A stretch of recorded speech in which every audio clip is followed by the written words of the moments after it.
Guru sejati yang ada dalam dirimu sedang menunggu kesiapanmu. Makanya kenapa guru saya kok nggak datang-datang dari dalam? Karena kamu belum siap. Masih berisik. Masih belum hening. Ya jelas guru tidak akan datang. Itu sebetulnya bukan untuk di sekolah. Tapi itu saya terapkan di kampus. Kalau murid sudah siap, guru datang. Gitu. Tapi saya mengajarkan mereka. Mereka tahu. Ya. Kalau saya ngajar jam 7, setengah 7 saya sudah di kampus.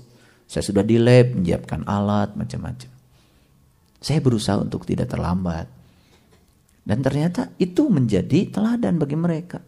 Salah satu bahasa mereka, saya kalau jadi guru nanti ingin seperti Bapak. Ada yang akan ditiru oleh mereka. Oleh karena itu ya di rumah juga kita harus berhenti menyuruh anak berbuat baik. Mulailah berbuat baik dengan kita sendiri. Karena nanti juga akan ditiru, akan mewabah kebaikan itu. Ya, kalau di rumah cemberut tuh ternyata wabahnya juga cepat. Ya, cemberut semua. Kalau di rumah senyum, ternyata senyum juga mewabah. Senyum cepat. Nah, di sini dikatakan para hawariyin menjawab, kamilah penolong-penolong Allah. Kami beriman kepada Allah dan saksikanlah bahwasanya kami adalah orang-orang yang berserah diri. Jadi dari sekian banyak Bani Israel yang akan sampai pada tujuan dia belajar, hanya orang yang benar-benar berserah diri. Itu yang disebut dengan hawariyin, sahabat-sahabat yang setia. Nah, saya harus mendefinisikan sahabat setia. Saya takut. Kesetiaan itu ya bukan karena senang tidak senang. Kesetiaan tidak ada kalau dibangun atas senang tidak senang. Kesetiaan itu baru ada kalau ada cinta, ada kasih sayang dalam diri kita.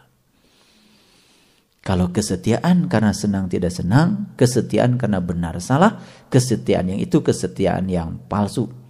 Itu sebabnya ya saat seseorang punya otoritas menjadi pejabat, maka yang pertama akan datang adalah sahabat-sahabat palsu. Saat kita sedang menderita, lalu ada orang yang datang, saya yakin yang datang pertama adalah sahabat-sahabat yang asli. Jadi ciri sahabat palsu, dia datang pertama saat kita mendapatkan kebahagiaan. Ciri sahabat palsu, dia datang pertama saat sahabat asli, dia datang pertama saat kita sedang berada dalam penderitaan, kesusahan. Itu bedanya. Nah, yang dibutuhkan di sini adalah hawariyin, sahabat-sahabat setia. Sahabat setia adalah sahabat yang sudah melampaui benar salah, yang sudah punya cinta kasih, yang sudah bisa melihat Tuhan pada diri semua tubuh. Itu sahabat hawariyin. Ini yang lulus mendampingi Isa dalam perjalanannya. Jadi oleh karena itu tidak usah heran kalau 10 orang yang dibuka mata kolbunya lulusnya 1, 9-nya entah kemana. Ada juga yang 10-10-nya entah kemana. Gak apa-apa, ini sudah ada ceritanya dari zaman dulu. Ya, dari zaman dulu itu soal pilihan. Lalu bagaimana nasib mereka? Mereka juga suatu saat di kehidupan yang akan datang pasti ngaji lagi. Di kehidupan yang akan datang. Ngaji pada siapa? Mungkin ngaji dulu dengan rombongan para sapi, ngaji dengan rombongan para kuda, ya. Nanti sebelum ngaji dengan rombongan para ahli-ahli syariat. Mungkin ngaji lagi para ahli thariqat, ngaji dengan para ahli hakikat, baru ngaji dengan para setelah ribuan kehidupan. Mereka sedang berproses dalam ruang dan waktu. Jadi tidak usah dijustifikasi benar salah. Sahabat kita yang ada di sini benar, alhamdulillah. Sahabat kita yang di sana juga baik-baik saja. Jadi berjalan semuanya, tidak ada justifikasi. Makanya kita jadi damai. Ya, pilih siapa? Sahabat mana? Hawariyin. Mau jadi Hawariyin? Ya, ya. Hawariyun, sahabat-sahabat setia ya, luar biasa. Kamilah penolong-penolong Allah. Nah, saya harus memberikan pengertian yang lebih dalam. Cara menolong Allah adalah dengan cara menolong Allah yang berwujud. Allah yang berwujud. Ya. Makanya kenapa puncaknya agama adalah akhlak. Puncaknya agama akhlak. Puncaknya agama bukan seberapa sering kita datang ke tempat ibadah. Walaupun datang ke tempat ibadah tentu saja bagus. Tetapi puncaknya agama adalah akhlak. Jadi akhlak itu adalah kita menjadi orang yang sangat bermanfaat bagi orang banyak. Sebaik-baik manusia yang berguna bagi orang lain. Makanya akad kita yang paling penting, aku berjanji agar diriku berguna bagi orang banyak. Itu yang disebut dengan kesalehan sosial. Ya, makanya saya mengundang Bapak Ibu semuanya ya untuk menjadi orang-orang yang berguna bagi orang banyak. Dimanapun kita tinggal, jadilah kita lilin kecil, walaupun belum bisa menjadi lampu yang besar. Gak apa-apa, yang penting sudah memulai. Itu pesan saya. Karena apa? Tidak ada artinya kita belajar spiritual kalau pelajaran spiritual itu hanya soleh sendiri. Karena kesalehan itu, kesalehan individual itu baru kelihatan kalau dia sudah saleh secara sosial. Itu penting, ya, itu penting. Tetapi saat kita berbuat kepada orang lain, ya tentu saja kita harus meniadakan kebiasaan merasa sebagai orang yang menolong, karena yang menolong tidak ada, yang ditolong juga tidak ada, pertolongan itu pun tidak ada. Yang ada adalah Allah sedang bekerja untuk dirinya sendiri. Itu sebabnya kita dicipta oleh Allah bukan untuk kita. Kita dicipta oleh Allah adalah untuk Allah. Nah, itulah cirinya orang yang beriman. Lihat kalimat berikutnya di sini ya. Amanna billah. Jadi ciri orang yang beriman itu adalah menjadi penolong-penolong Allah. Ya. Jadi sekali lagi dalam dimensi yang lebih tinggi menolong Allah adalah menolong orang-orang yang perlu pertolongan Allah. Tuh, ya. Di sekolah kita, di pesantren kita, itu banyak anak-anak yang tidak mampu. Ya, itulah yang harus kita tolong di mata kita. Jangan kita di kamar terus. Sementara anak-anak putus sekolah tidak kita hiraukan. Nggak ada artinya. Makanya coba lihat. Semua orang-orang suci di akhir kehidupannya mengambil tempat-tempat untuk berbakti. Ya tak? Iya. Tidak mengambil tempat-tempat ibadah. Tidak mengambil tempat-tempat suci. Tetapi mengambil pilihan terakhir untuk hidupnya adalah tempat-tempat yang perlu pertolongan. Disitulah kita akan dirasakan. Dan itu yang akan menjadi teman saat kita mati. Itu yang disebut dengan habitual energy. Energi kebiasaan. Energi positif yang dipancarkan dari dalam. Oke, kita lihat ayat berikutnya. Ayat 53. Rabbana amanna bima anzalta wa taba'na rasulah faktubna ma'asyahidin. Siapa yang sudah hafal doa ini? Ya, ini doa yang sangat bagus ya. Rabbana amanna bima anzalta. Nah, perhatikan. Rabbana ya Tuhan kami, amanna kami beriman. Nah, tentu saja kata kami beriman itu tadi sudah memunculkan ciri-cirinya. Ciri orang beriman yang paling dasar tadi apa? menjadi penolong-penolong Allah. Ciri yang kedua tadi ya, wa ashhad bi anna muslimun. Dia itu menyaksikan dirinya sebagai orang yang berserah diri kepada Allah. Nah, setelah itu kemudian dia berani mengatakan Rabbana amanna. Jadi doa ini buat siapa? Buat orang yang sudah beriman, yang sudah menjadi penolong Allah, yang sudah menjadi orang-orang yang berserah diri sepenuhnya kepada Allah. Beriman kepada apa? Nah, lihat di sini ada kalimat yang indah. Bima anzalta. Beriman kepada apa yang telah engkau turunkan. Berarti harus ada yang diturunkan? Ya harus. Kalau tidak ada yang diturunkan, apa yang mau diimani? Ayo sekarang ini, Bapak Ibu dulu ditanya, kamu orang beriman? Iman. Iman pada siapa? Allah. Tahu Allah? Enggak. Nah itu.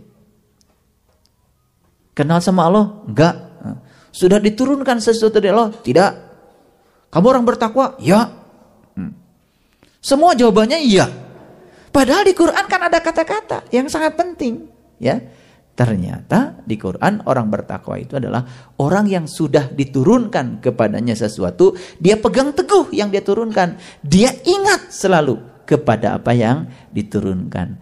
Itu baru pembukaan awal jadi orang yang beriman. Sedangkan berikutnya bukan sekedar mengingat yang diturunkan, tetapi dia sudah menjadi penolong Allah. Dia sudah menjadi orang yang berserah diri. Ini tingkatannya lebih lanjut. Bukan awal iman ini ceritanya, tapi jadi orang yang beriman. Makanya kalimatnya indah.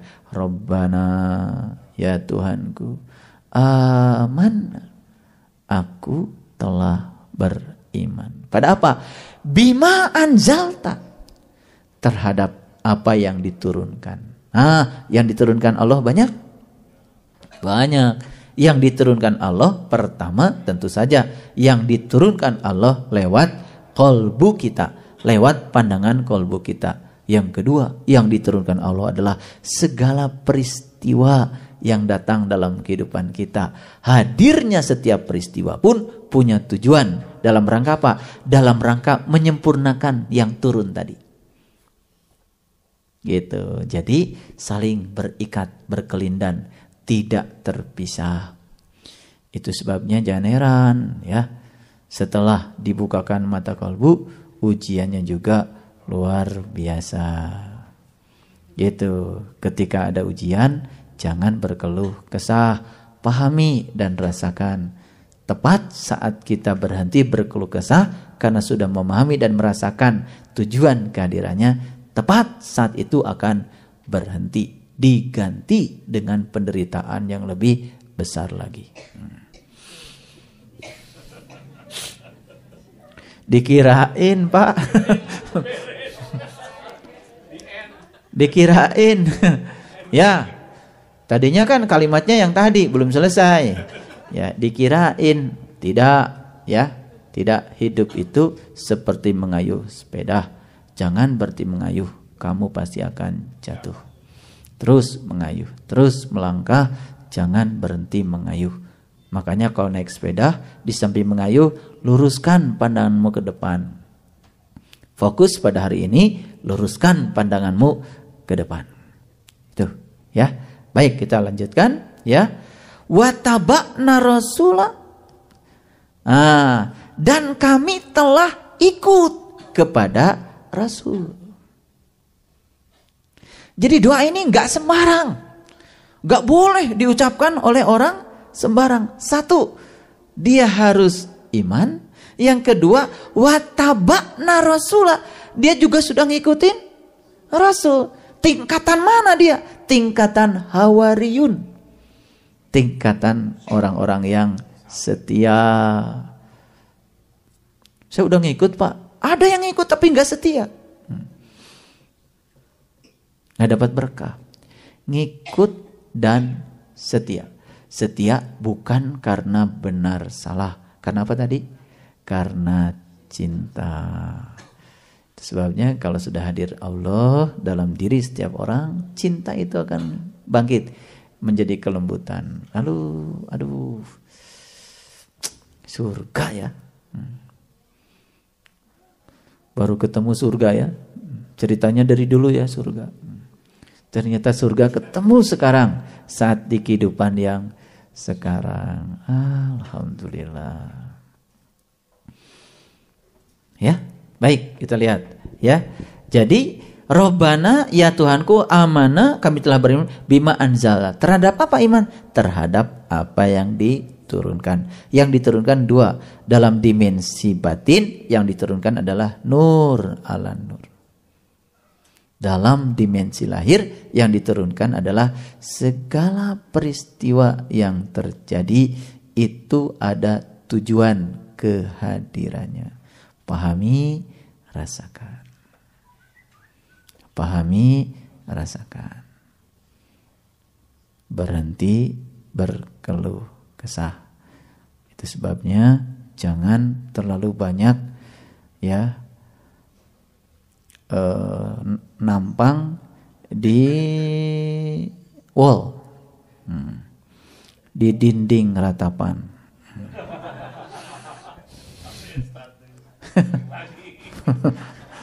Jangan terlalu sering nampang di dinding ratapan, ya, yaitu di wall. Udah, jangan suka bikin status yang aneh-aneh. Yang kedua, tentu saja orang ini sudah mengikuti Rasul. Lihat, wataba'na rasula faktubna ma'asyahidin. Jadikanlah aku orang-orang yang selalu menyaksikan. Hebat ya doanya. Jadikanlah aku selalu menjadi orang-orang yang menyaksikan. Indah.